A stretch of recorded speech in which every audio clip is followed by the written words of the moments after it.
Scene 21. Pran talk. Pat has left, but his expression still lingers in my mind. I clench my fists, unable to endure this suffocating feeling. I wish to pulverize this damn wall, break these adults' stupid prejudice that chains my leg, and run out to pull the guy who was about to cry into a hug. Whose fault is this?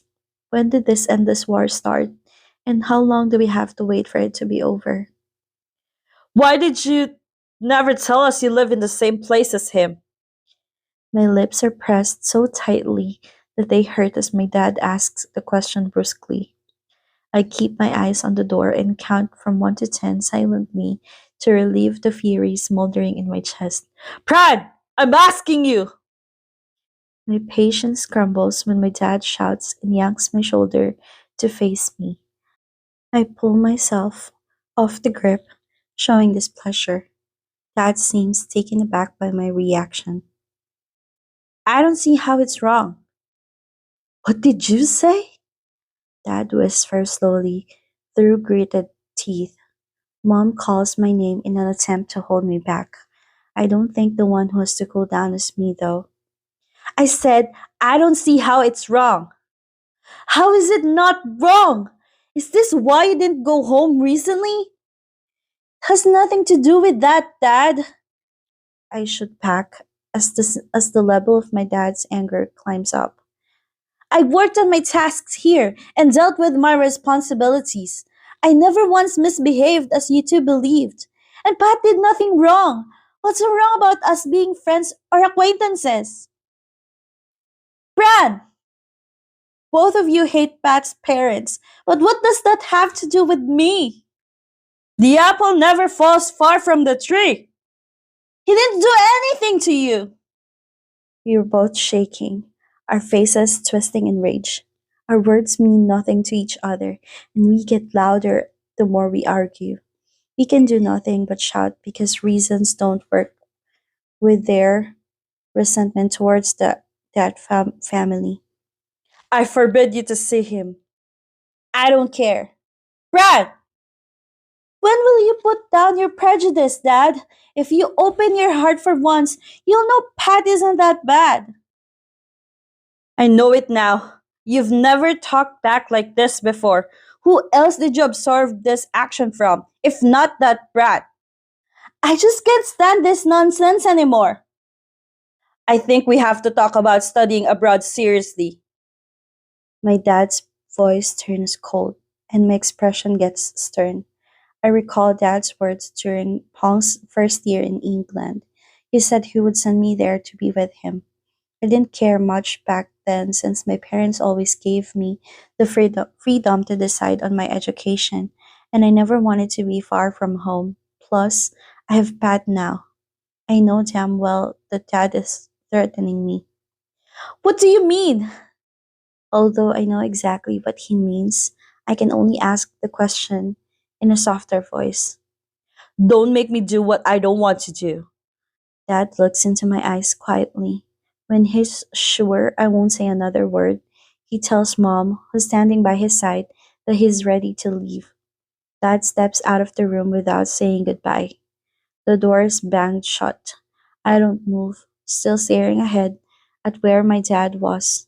A warm touch lands on my shoulder, and I raise my eyes to meet Mom's gaze. You understand him, don't you? Everything your dad did was for your sake. That family is full of shame. I don't want you to associate with them. There's no point in arguing. I'll be off now. Don't forget your dad's words, Pran. I neither speak nor nod, just standing there until I'm the only one left in the room. I sigh wearily and flop onto a couch. My tears are so close to fall down. I'm sorry, an apology uttered in a guilty voice without a hint of playfulness sends a pain in my chest. It doesn't sound like Pat at all. Why are you apologizing? I'm the one in the wrong. You're not, Pran. If I hadn't been unreasonably mad at you, you wouldn't have insisted on seeing me. You were worried about me. How was that wrong? I was acting like an idiot. What did your parents say? They kick up the fuss as expected. Nothing new. Mm. What are you doing? I'm going to bed. I tell him the truth, pulling the blanket over my waist up to cover my chest. The room is strangely chilly. You? I'm on my bed. It's not even a big bed, but it somehow feels empty. That's also how I feel. My bed is big, but now it feels really big. Our soft, joyless laughs quickly fade into silence. We both listen to each other's breathing for a moment before Pat speaks again. I miss you, Pran. Mm, I mumble, clenching my grip on the blanket. I want to hug you so fucking much. I also. Pat! I pause, hearing a distant shout from the other side. Gotta hang up. I'll call you later. My mom's knocking on the door. Why don't you open your door, Pat? In a second, Mom. I'll call you. I'll call you later. Pat explains the situation hurriedly as his mom keeps yelling. After he's hung up, I put my phone down quietly. I gaze at the ceiling, waiting for my phone to vibrate again. In the end, I fall asleep and wake up in the morning just to find no missed calls. What's wrong, Pran? Y asks and knocks my knee gently. I look up from the lecture table. Nothing. Nothing, my ass. You've been down for a week now. Have you have a fight with Pat? I shake my head as a response. Things would have been easier if it was just a fight with Pat. Did Pat run away to someone else? What the hell? I'll kick you off the chair. Oh, you're worried now. Read the mood. Why, you asshole? Shut up. Why laughs, happy to successfully tease me. What happened? Just tired. What makes you so tired? You've caught up on sleep. It's nothing. I lie and put my face in the cradle of my arms on the table. Wise sighs, but I have no intention to continue the conversation. I close my eyes and keep to myself. I haven't talked with Pat since that night. I couldn't reach him at all. Our class schedules don't match, and it's not easy to stumble across each other on campus. Bran! Fuck! That hurts! I spring back up as Y shouts in my ears and spanks my back. I've called you several times. You didn't get up. What the hell do you want? I wince, stroking my back. Was it your hand or your foot? Pat's here. Huh? Y narrows his eyes and gestures to the door. I follow his gaze and see the guy in mention hiding behind the entrance. He cranes his neck and gives me a smile. I straighten up and press my lips together, sensing how different his smile is. I feel a twinge in my chest, too anxious to lie to myself. I exhale and whisper to my friend, Be right back. I pretend to go to the restroom and drag the guy from the different faculty to a blind spot by the stairs. What are you doing here? It's during class. You get in trouble if someone spots you.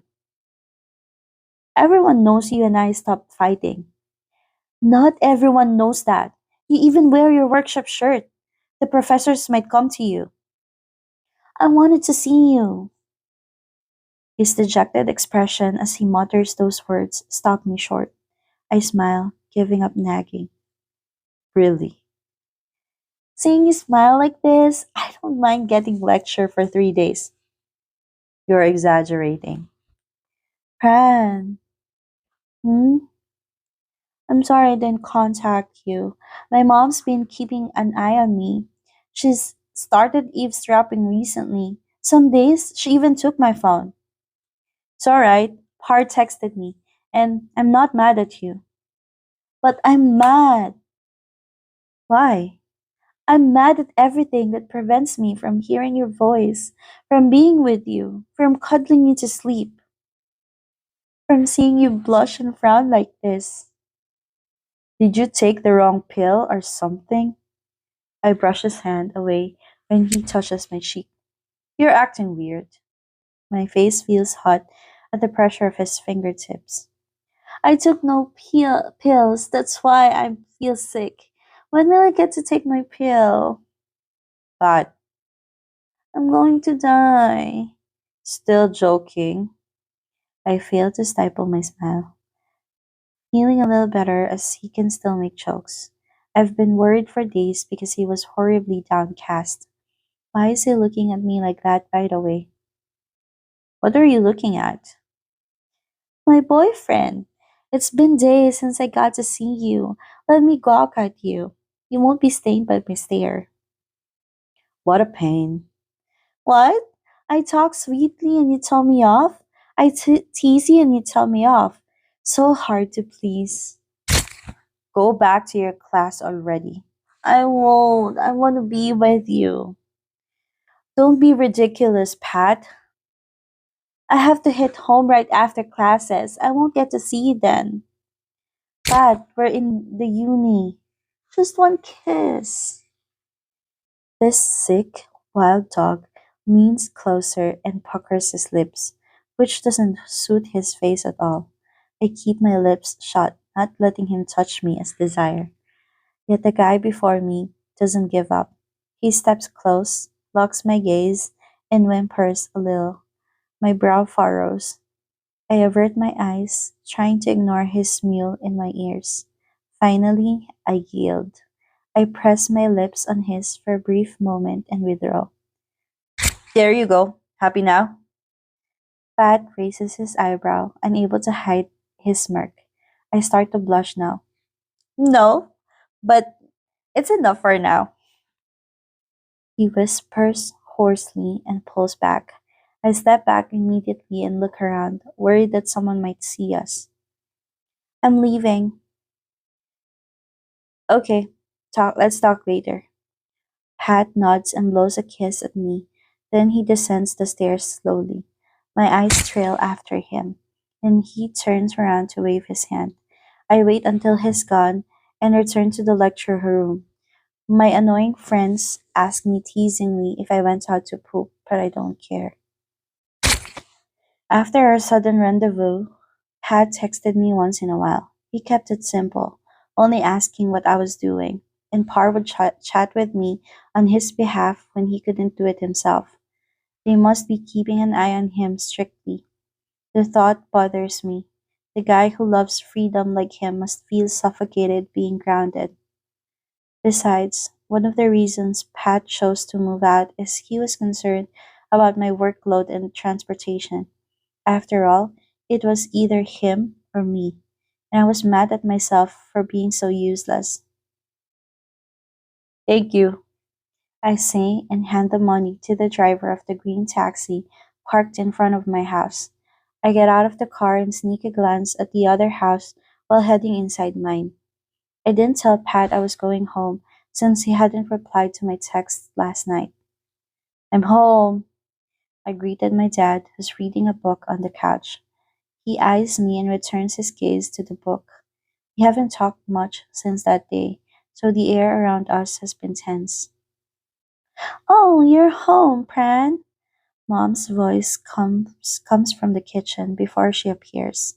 Have you eaten? Yes. Put your stuff in your room and come down to have some fruits. Okay. My response is plain. Dad and Mom no longer look or speak another word with me. It feels awkward standing here, and I'm uncomfortable starting conversation. I've never been in this kind of situation. Now that I think about it, I've never fought with my parents about that family before. This is going to be tough. I check my phone once I've changed my clothes. Pat still didn't respond nor read my text. His mom probably took his phone. There's no one inside when I peek at the other house, so I walk out to the balcony. I land my eyes on the wall separating our places, deep in thoughts. Isn't it weird? Two families loathe one another despite using the same wall. It's even weirder that Pat and I have feelings for each other. Why do we have to be attached to each other? Things would have been easier if we'd felt the same hatred our parents harbor. I stand there, enjoying the evening breeze and the view of the birds and the sky. A brand new white Audi soon pulls over into the other house's front yard. I watch in curiosity until Pat gets out of the driver's seat. His dad went as far as to buy him an Audi in exchange for him staying home and cutting ties with me. My eyebrow twitches, spotting someone else in the car. My heart clenches as it is a girl, apparently. Pat never had a female friend nor invited one home before. It wouldn't bother me too much if Pat didn't open the door for her and wait for the girl in a sweet collar dress to step out. My legs feel heavy as they chat and smile at each other. Maybe it's because I'm too far away from them to read the meanings of the gaze and smile of the one I call my boyfriend. Nevertheless, the fact that he took her to his place is solid. I gasp when Pat notices me. Our eyes meet, but I can't see clearly. It seems to me that he's in shock. Pat fidgets as if he wants to say something. The girl taps his shoulder and gestures to his house. With no second thought, I spin, get inside my room, and slam the balcony door shut. The room falls into silence after a resounding bang. I lean against the wall in confusion, unable to process what I just saw. What the hell is going on? Why didn't I know a single thing about this? Is this the reason why Pat seemed to have a lot in his mind lately? My head is overwhelmed with negative possibilities. I start to believe he hasn't contacted me for days because of the girl. What should I feel now? What should I believe? End of scene 21.